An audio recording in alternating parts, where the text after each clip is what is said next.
नाव सांगा. मी अश्विनी महल्ले, यवतमाळ.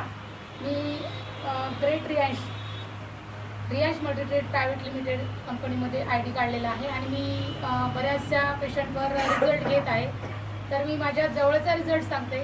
माझ्या आते सासूबाई आहेत, त्यांना 4 स्टेजचा कॅन्सर आहे. शरीरामध्ये त्यांच्या 7 ते 8 गाठी गर्भाशयामध्ये आणि पूर्ण बॉडीमध्ये झालेल्या आहेत. तर डॉक्टरांनी सांगितलं की तुम्ही फक्त ट्रीटमेंट जेवढी घेता येईल तेवढी घ्या आणि तुम्ही फक्त 4 स्टेज आहे तर केमो वगैरे आम्ही देत नाही आहे त्यांना, कारण त्यांची कॅपॅसिटी नाही आहे केमो सहन करण्याची. तर गेल्या 10 दिवसापूर्वी त्यांना बहुतेक 1-2 महिन्यामध्ये, एका महिन्यामध्ये ताप वगैरे मुरला असेल तर त्यांना झालाय पंडू, जलपंडू. तर त्यांच्या शरीरामध्ये पाणी झालेलं होतं. मीच त्यांना हॉस्पिटलमध्ये नेलं, संजीवनी हॉस्पिटलला. तर ते पूर्ण पोटामध्ये पाणी झालं. तर डॉक्टर म्हणाले यांना फक्त तुम्ही घेऊन येत जा, आपण ट्रीटमेंट देत जाऊ, आणि कारण कॅन्सरचं पाणी आपण काढू शकत नाही असं त्यांनी सांगितलं. तर आम्ही म्हटलं ठीक आहे. तर हे बॉटल मी त्यांना 2 बॉटल दिल्या. 1 बॉटल आधी सुरू केली होती आणि नंतर एक बॉटल संपली अजून त्यांची. आज माझ्याकडे घ्यायला येतील त्या. तर त्यांचं 10 दिवसामध्ये पोटात जे पाणी झालेलं होतं हे पूर्ण क्लिअर झालंय.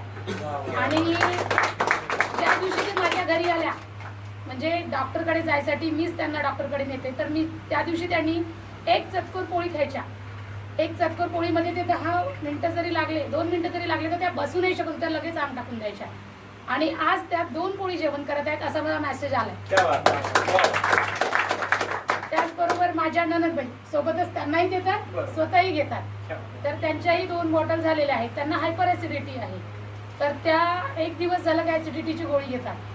तर त्यांनी असं बोलल्या मला की मी 15 ते 20 दिवस झाले ऍसिडिटीची गोळी घेतलेली नाहीये, फक्त आणि फक्त अमृत ज्यूसच मी त्यांना देत आहे. त्या व्यतिरिक्त याच्यासोबत कुठलंही औषध मी दिलेलं नाही आहे. तर मला असं वाटते की हे अमृत ज्यूस आपल्यासाठी सगळ्यांना अमृत ज्यूस म्हणूनच आलेला आहे.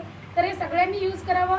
कुठलाही आजार असो अगर नसो, हे आपल्या सेल्सवर काम करते. हे एक फूड सप्लिमेंट